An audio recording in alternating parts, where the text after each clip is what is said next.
तो गाइस आज हम बात करेंगे मैनेजर किम के चैप्टर नंबर 83 के बारे में। और पिछले चैप्टर में हमने देखा था मैनेजर किम को पता चल जाता है कि डैनियल बेक उनका बेवकूफ बनाने की कोशिश कर रहा है, यानी कि जिस लड़की को मैनेजर किम अपनी वाइफ समझ रहे थे वो मैनेजर किम की वाइफ नहीं थी और ना ही मिंजी डैनियल बेक के कब्जे में होती है। लेकिन डैनियल बेक मैनेजर किम का दिमाग मैनिपुलेट करने की कोशिश कर रहा होता है, बट मैनेजर किम को ये बात पहले से पता होती है। इसीलिए मैनेजर किम डैनियल बेक के मुंह पे मुक्का मार के उसको दीवार में चिपका देते हैं। इसके बाद मैनेजर किम डैनियल बेक को कहते हैं, खड़ा हो जा, आज हमें ये सब कुछ खत्म करना होगा। तभी डैनियल बेक के साथ का बंदा चिल्लाते हुए मैनेजर किम की तरफ आता है मैनेजर किम के ऊपर अटैक करने के लिए। लेकिन मैनेजर किम इस बंदे के 2-4 रैपट मार के इसको हवा में उड़ा देते हैं और ये रैपट ऑब्वियसली जेट कुंडो स्टाइल में होते हैं। तभी डैनियल बेक अचानक से अपनी जगह से खड़ा उठता है और एक सरप्राइज अटैक करता है मैनेजर किम के ऊपर। लेकिन मैनेजर किम अपनी बॉडी को पीछे की तरफ हटा लेते हैं जिससे वो डैनियल बेक के अटैक से बच जाते हैं और डैनियल बेक का मुक्का जाके लगता है दीवार में, जहाँ से दीवार टूट जाती है। इसके बाद डैनियल बेक कहता है, हाँ तूने बिल्कुल सही कहा,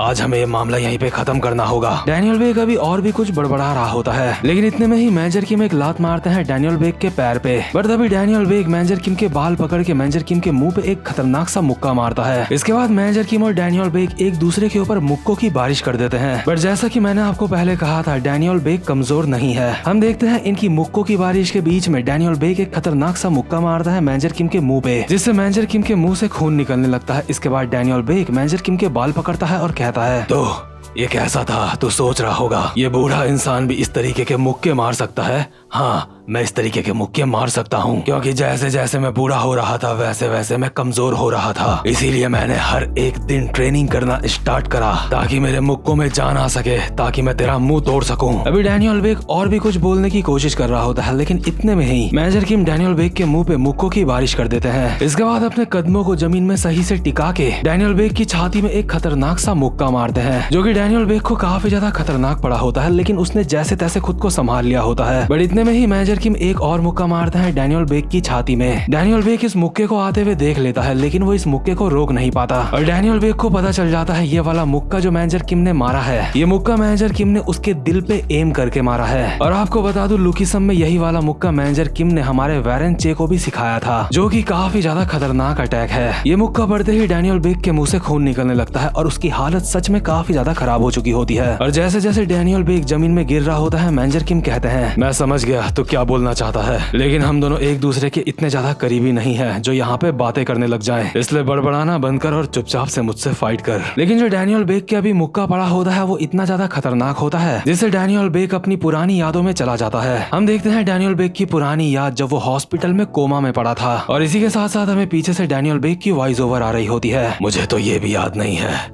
कि मैं कोमा में कितने साल तक रहा, लेकिन जिस वक्त मैं कोमा में था उस वक्त मुझे ऐसा लग रहा था जैसे मैं एक लंबी सी सुरंग के अंदर बंद हूँ। मैं कई साल तक उस जगह में भटकता रहा, चलता रहा, मेरे आसपास कोई भी नहीं था। लेकिन आखिरी में जब मैं उस अपनी लंबी यात्रा से वापस आया तो उस वक्त तक काफी सारी चीजें बदल चुकी थी। और हम देखते हैं उस समय का सीन जब डैनियल बेक फाइनली कोमा से बाहर आ चुका होता है। डैनियल बेक जैसे ही हॉस्पिटल में अपनी आंखें खोलता है तो उसके साथ के बंदे उसको कहते हैं, सर बेक, क्या आप ठीक हो? डैनियल बेक, क्या आप ठीक हो? जहाँ अभी डैनियल बेक के साथ के लोग इमोशनल होते हैं डैनियल बेक को वापस से सही सलामत देख के, वही डैनियल बेक के दिमाग में तो कुछ और ही चल रहा होता है, क्योंकि डैनियल बेक के गले में गोली पड़ी होती है। इसलिए डैनियल बेक ठीक से कह भी नहीं पाता, लेकिन उसके बावजूद भी वो कहता है, वो कहाँ है? मैंने कहा वो कहाँ है? वो हरामजादे जिन्होंने मेरे साथ ऐसा किया, वो कहाँ है? इसके बाद डैनियल बेक के साथ वाले डैनियल बेक को कहते हैं, सर यूजिन रिम अपनी बच्ची को जन्म देते हुए मर गई और जिस हॉस्पिटल में उसकी बच्ची है उस हॉस्पिटल का नाम है। तो खैर होश में आने के बाद डैनियल बेक सीधा जाता है उस हॉस्पिटल में जहाँ पे मिंजी होती है, यानी कि जिस वक्त मिंजी पैदा हुई थी और मैनेजर किम की वाइफ मर गई थी। लेकिन डैनियल बेक के हाथ में वहाँ पे मिंजी नहीं लगती, लेकिन उसको ये तो पता चल चुका होता है कि कोड 66 अभी जिंदा है और कोड 66 के साथ उसकी उम्मीद भी जिंदा होती है बदला लेने की। और उसी दिन के बाद से डैनियल बेक अपनी जिंदगी बदले की आग में जी रहा था। डैनियल बेक अपनी हर वो कोशिश करता है जो वो कर सकता था मैनेजर किम को सबक सिखाने के लिए, क्योंकि डैनियल बेक को किसी भी कीमत में मैनेजर किम की हालत खराब करनी थी और मैनेजर किम से बदला लेना था। पर इसके बाद हम आते हैं प्रेजेंट मोमेंट में, जहाँ पे मैनेजर किम से दिल पे मुक्का खाने के बाद डैनियल बेक कुछ पल के लिए हैंग हो गया था और साथ ही साथ में उसके मन में उसकी पुरानी यादें चलने लग गई थी। लेकिन अभी फाइनली डैनियल बेक होश में आता है और एक मुक्का मारता है मैनेजर किम के मुंह पे। इसके बाद मैनेजर किम भी एक मुक्का मारता है डैनियल बेक की ठुड्डी में और ये दोनों एक बार फिर से एक दूसरे के मुंह पे मुक्कों की बारिश शुरू कर देते हैं। अभी इन दोनों ने एक दूसरे के मुंह को बिल्कुल मुक्कों से बजा रखा होता है बट डैनियल बेक बहुत ज्यादा डेस्परेट होता है मेजर किम से बदला लेने के लिए, इसलिए वो मुक्के मारते मारते बोल रहा होता है, बेवकूफ कहीं के, मैं डैनियल बेक हूँ, मैं वो डैनियल बेक हूँ जो यूनिट 51 को ऑर्डर्स देता है। यूनिट 51 मिनिस्ट्री ऑफ स्टेट की पहली सिक्योरिटी है और मैं उसका कमांडर हूँ। मैं डैनियल बेक हूँ, हराम के पिल्ले। ठीक है, मैंने तेरी बेटी की फोटो को एडिट करा था ताकि मैं तेरा बेवकूफ बना सकूं, लेकिन तो क्या हुआ हरामजादे, तूने भी तो मेरा बेवकूफ बनाया था। यूजिन रिम के साथ मिलके तूने मुझे जान से मारने की कोशिश करी थी। अभी मेजर किम और डैनियल बेक एक दूसरे के मुक्के ही मुक्के बजा रहे होते हैं, लेकिन डैनियल बेक की ऐसी डेस्परेशन देख के मेजर किम अपने मन में बोल रहे होते हैं, ये क्या हो रहा है?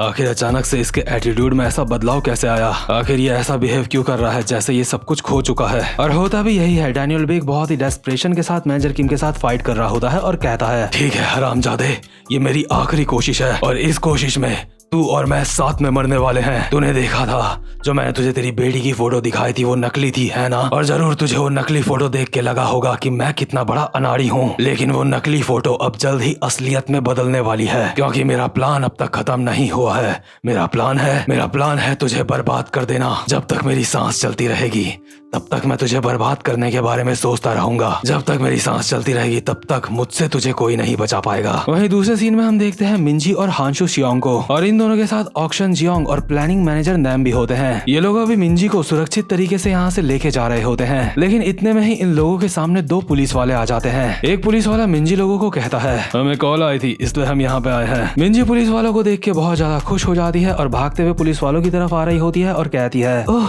ऑफिसर आप आ गए। लेकिन जैसे ही मिंजी आगे बढ़ रही होती है हम देखते हैं मिंजी के माथे में एक रेड डॉट, और ऑब्वियसली इस रेड डॉट का मतलब होता है कि मिंजी अभी स्नाइपर के निशाने में है। और पुलिस वाला अपने वॉकी टॉकी में किसी को बोल रहा होता है, एक जवान लड़की, एक बुढ़िया और दो आदमी, ये लोग वही है ना? क्या मैं शूट करने के ऑर्डर दे दूं? दूसरा पुलिस वाला कहता है, हाँ ऑर्डर दे दो। दरअसल ये दोनों पुलिस वाले कोई असली पुलिस वाले नहीं होते, ये दोनों होते हैं नॉर्थ कोरिया के स्पाई जो यहाँ पे मिंजी को जान से मारने के लिए आ रखे होते हैं, और ऑब्वियसली ऐसा ये डैनियल बेक के कहने में ही कर रहे होते हैं। और जैसे ये नकली पुलिस वाला अपने बंदे को ऑर्डर देता है तभी स्नाइपर मिंजी के ऊपर फायरिंग कर देता है, लेकिन एंड मौके में हांशु मिंजी को धक्का दे के बचा लेता है। यहाँ पे अभी मिंजी की जान को खतरा है, ये बात ऑक्शन जियोंग और प्लानिंग मैनेजर नैम को भी पता चल चुकी होती है। प्लानिंग मैनेजर नैम कहता है, ये बिल्कुल भी ठीक नहीं हो रहा है, उन्हें हमारी लोकेशन के बारे में पता चल चुका है। लेकिन इतने में ही यहाँ पे एक वैन आती है जिसके अंदर से 6 बंदे बाहर निकलते हैं। ये सब कुछ देख के नैम कहता है, जितना मैंने सोचा था ये लोग यहाँ पे उससे जल्दी आ गए। असल में ये जो लोग यहाँ पे आए होते हैं ये भी नॉर्थ कोरिया के जासूस होते हैं, और ऑब्वियसली ये भी यहाँ पे मिंजी को जान से मारने के लिए आ रखे होते हैं। इनमें से एक बंदा अभी अपनी गन बाहर निकालते हुए कहता है, आज के दिन में इतनी खास बात क्या है? आखिर डैनियल बेक ने हम सबको एक साथ यहाँ पे क्यों भेजा है? हमारे सामने जो लोग हैं हमें बस इन्हें जान से मारना है, बस इतना ही ना? तभी इस जगह में एक बुलेट फायर होती है, वो इसने करी है या फिर किसी और ने हमें नहीं पता, बट वो बुलेट फायर होते ही सीन शिफ्ट हो जाता है और हम देखते हैं डैनियल बेक को जो मेजर किम को बोल रहा होता है, मैंने नॉर्थ कोरिया के सारे जासूसों को एक साथ बुला लिया है। वो सारे के सारे अब तक तो साउथ कोरिया में पहुंच चुके होंगे, मेरे हिसाब से वो टोटल 50 या फिर 60 होंगे, और मैंने उन सबको परमिशन दी है जान से मारने के लिए। मैंने उन्हें कहा है तेरी बेटी और तेरे दोस्तों को जान से मारने के लिए, और अगर इससे पॉलिटिकल लेवल पे कोई गड़बड़ होती है तो उसको मैं संभाल लूंगा। मेजर किम कहता है, तू बहुत ज्यादा बहादुर लगता है, तेरा ऐसा करने से 2 देशों में जंग छिड़ सकती है। डैनियल बेक कहता है, क्या जंग छिड़ सकती है? ये तो कमाल की बात है, क्योंकि हम लोग तुम्हारी तरह डरपोक बिल्ली नहीं हैं। तुम लोग इतने ज्यादा डरपोक हो कि तुम्हें अमन और शांति के साथ रहना पसंद है। तुझे लगता है अगर हम साउथ कोरिया के अंदर घुस के कुछ गोलियां चला देंगे तो इससे वॉर छिड़ जाएगी? क्या तुझे सच में लगता है दोनों देशों के जो लीडर है वो इतने ज्यादा बेवकूफ है? क्या वो इतनी सी बात के लिए जंग शुरू कर देंगे? होश में आ, तुझे सच्चाई को एक्सेप्ट करना होगा, और सच्चाई ये है कि इतने में ही मैनेजर की में हल्की सी स्माइल के साथ कहते हैं, नहीं मैं बस ये कहना चाहता था कि वॉर नहीं होनी चाहिए, क्योंकि अगर जंग शुरू हुई तो हमारे देश में भी कोई ऐसा है जिसको जंग करना बहुत ज्यादा पसंद है। और मेजर किम के ये बात कहते ही हमें दूसरे सीन में दिखाया जाता है ग्राउंड हॉग, जो कि उस जगह पे पहुंच चुका होता है जहाँ पे मिंजी लोग होते हैं, और जो यहाँ पे गोली चलने की आवाज आई थी ये ग्राउंड हॉग ने ही चलवाई थी, जो कि जाके लगी होती है नॉर्थ कोरिया के एजेंट के हाथ में, जो कि अपनी गन निकाल के मिंजी को बस मारने ही वाला था। इस बंदे के हाथ में जैसे ही गोली पड़ती है ये जमीन में गिर के तड़पने लगता है और कहता है, ये साला मेरे गोली किसने मारी? आखिर इतनी हिम्मत किसके हुई जो मेरे हाथ में गोली मारे? ग्राउंड हॉग कहता है,